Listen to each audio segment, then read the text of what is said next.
How to send high quality videos on Messenger. Hey everybody, welcome back to our channel. In today's video, we are going to learn can send high quality video on Messenger or not. So without any delay, let's just jump right into the solutions.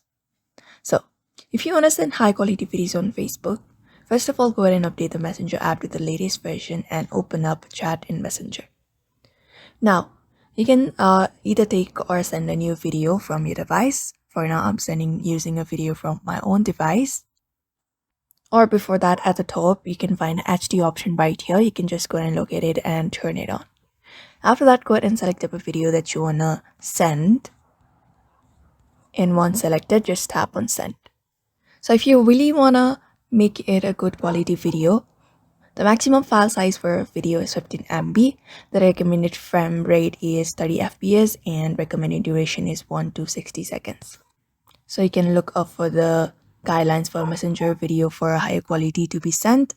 So you can follow up that method in order to send HD videos on Facebook Messenger. So therefore, I hope this video was helpful to you and thank you for watching this video.